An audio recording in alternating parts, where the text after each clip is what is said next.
अब जब हमें यह समझ आ गया है कि संकरण अवस्थाएं यानी हाइब्रिडाइजेशन स्टेट्स क्या हैं, तो आइए इन पर आधारित कुछ प्रश्न हल करते हैं। तो हम दिए गए अणु में हाइड्रोजन को छोड़कर बाकी सभी परमाणुओं के लिए संकरण अवस्थाओं की पहचान करेंगे और उनकी ज्यामितियों का यानी ज्योमेट्रीज का पूर्वानुमान लगाएंगे। तो चलिए हम इस कार्बन से शुरू करते हैं। तो संक्रमण अवस्था को हम जल्दी से कैसे पहचान सकते हैं? हम कह सकते हैं कि ओके, ये जो कार्बन है इसमें द्विआबंध है, डबल बॉन्ड है, तो यह sp2 संकरित है। और यदि इसकी संक्रमण अवस्था sp2 है तो इसके आसपास ज्यामिति त्रिकोणीय समतली यानी ट्राइगोनल प्लेनर होगी, जिसके आबंध कोण लगभग 120 डिग्री के हैं। अब हमारे इस कार्बन में भी द्विआबंध है, तो यह भी sp2 संकरित है और इसकी ज्योमेट्री भी त्रिकोणीय समतली है। चलिए अब हम इस कार्बन की बात करते हैं। तो इस कार्बन के आसपास केवल एकल आबंध हैं, सिंगल बॉन्ड्स हैं। तो यदि आप देखें कि सारे आबंध एकल हैं तो आप समझ जाएं कि यह sp3 संकरित है। और यदि कार्बन sp3 संकरित है तो हम जानते हैं कि इसकी ज्योमेट्री चतुष्फलकीय यानी टेट्राहीड्रल होगी और इसके आबंध कोण आदर्श रूप से 109.5 डिग्री के होंगे। ठीक है, चलिए अब हम इस कार्बन पर चलते हैं। तो इस कार्बन में दाईं ओर त्रिआबंध है, ट्रिपल बॉन्ड है। तो यदि इसमें एक त्रिआबंध है तो हम तुरंत पहचान सकते हैं कि यह sp संकरित है और इसलिए इसकी ज्यामिति होगी लीनियर यानी रैखिक और इसका आबंध कोण 180 डिग्री का होगा। और ठीक यही इस कार्बन के लिए भी सत्य है, क्योंकि इसमें भी एक त्रिआबंध है तो यह भी sp संकरित होगा और इसकी ज्यामिति भी रैखिक या लीनियर होगी। चलिए अब हम इस अणु के लिए सिग्मा और पाई आबंधों की कुल संख्या को गिन लेते हैं। इसके बारे में हम पहले की वीडियोस में बात कर चुके हैं। तो सबसे पहले हम सिग्मा आबंध को गिनते हैं। तो यहाँ यह एक सिग्मा आबंध है, यह एक सिग्मा आबंध है और हम जानते हैं कि द्विआबंध में एक सिग्मा आबंध होता है और एक पाई आबंध होता है। तो चलिए अब हम पाई आबंधों की बात कर लेते हैं। तो हम पाई आबंधों को लाल रंग से लिख लेते हैं। तो यहाँ इस द्विआबंध में हमारा दूसरा आबंध पाई आबंध है। तो अब हम इस पूरे अणु के लिए अपने सारे सिग्मा और पाई आबंधों को चिन्हित करते जाते हैं। तो चलिए पहले हम सिग्मा आबंधों को चिन्हित कर लेते हैं। तो यह एकल आबंध सिग्मा आबंध है, यह सिग्मा आबंध है।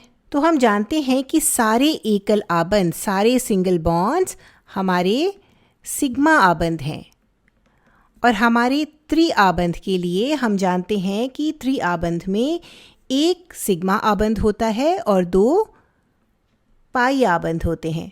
तो आइए इन्हें चिन्हित कर लेते हैं। तो अब हमने अपने सारे आबंधों को चिन्हित कर लिया है, आइए इन्हें गिन लेते हैं। तो यहाँ हमारे पास 1 2 3 4 5 6 7 8 9 10 सिग्मा आबंध हैं और हमारे पास 1 2 3 पाई आबंध हैं।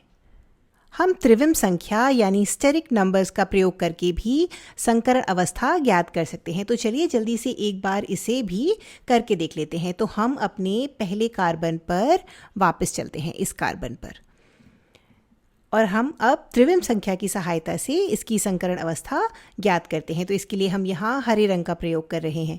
तो त्रिविम संख्या क्या होती है? त्रिविम संख्या सिग्मा आबंधों की संख्या और अनाबंधित इलेक्ट्रॉनों के युग्म यानी इलेक्ट्रॉन्स की लोन पेयर्स की संख्या का योग होती है। तो इस कार्बन के आसपास 3 सिग्मा आबंध हैं, 1 2 3, और इसके आसपास इलेक्ट्रॉन्स का कोई लोन पेयर नहीं है। तो यहाँ त्रिविम संख्या या स्टेरिक नंबर Sn हुआ 3 + 0 यानी कि 3, यानी इसमें 3 संकर कक्षक हैं, 3 हाइब्रिड ऑर्बिटल्स हैं और ऐसा sp2 संकरण में होता है। अब यदि हम इस कार्बन को देखें तो यहाँ हमारे पास 4 सिग्मा आबंध हैं। तो त्रिविम संख्या होगी Sn बराबर 4 प्लस 0, क्योंकि कोई लोन पेयर्स ऑफ इलेक्ट्रॉन नहीं है तो यहाँ हमारी त्रिविम संख्या होगी 4।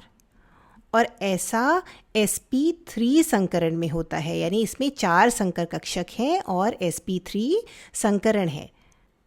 चलिए अब एक बार इस कार्बन को देख लेते हैं। तो यहाँ हमारे पास 2 सिग्मा आबंध हैं, तो Sn हुआ 2 प्लस 0, क्योंकि यहाँ पर इलेक्ट्रॉनों का कोई अनाबंधित युग्म नहीं है। तो Sn 2 है और इस स्थिति में हमें 2 sp संकर कक्षक मिलते हैं।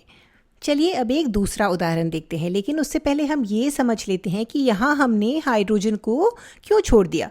तो यहाँ हाइड्रोजन परमाणु सिर्फ एक भिन्न परमाणु से आबंधित है, इसलिए यहाँ कोई विशेष ज्यामिति है ही नहीं जिसकी हम बात कर सके, तो इसलिए हमने हाइड्रोजन को यहाँ छोड़ दिया था।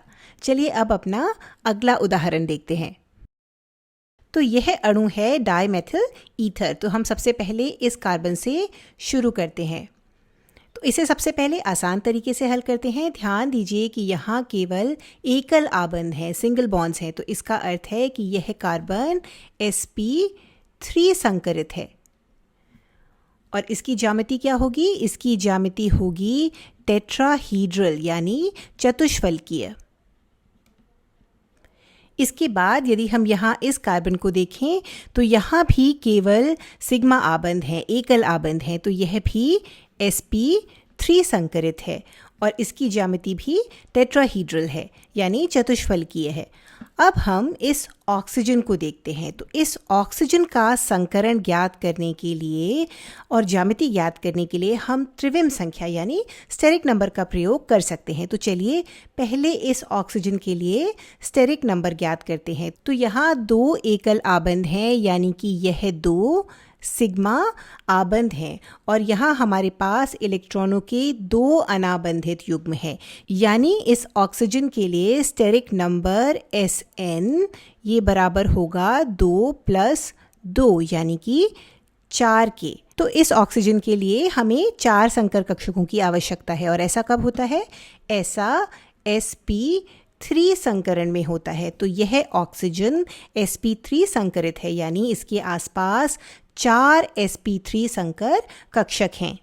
अब बात करते हैं इस ऑक्सीजन की ज्यामिति की, इसकी ज्योमेट्री की। तो इस ऑक्सीजन के चारों ओर 4 इलेक्ट्रॉन समूह हैं और हर इलेक्ट्रॉन समूह एक sp3 संकर कक्षक है। इन इलेक्ट्रॉन समूहों की ज्यामिति या ज्योमेट्री टेट्राहीड्रल या चतुष्फलकीय ज़रूर है, लेकिन ऑक्सीजन के चारों ओर की ज्यामिति ये नहीं है।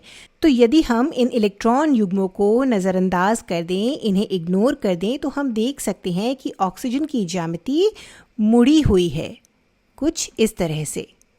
तो यद्यपि ऑक्सीजन sp3 संकर है, किंतु इसकी ज्यामिति चतुष्फलकीय या टेट्राहीड्रल नहीं है, बल्कि मुड़ी हुई या कोणीय है।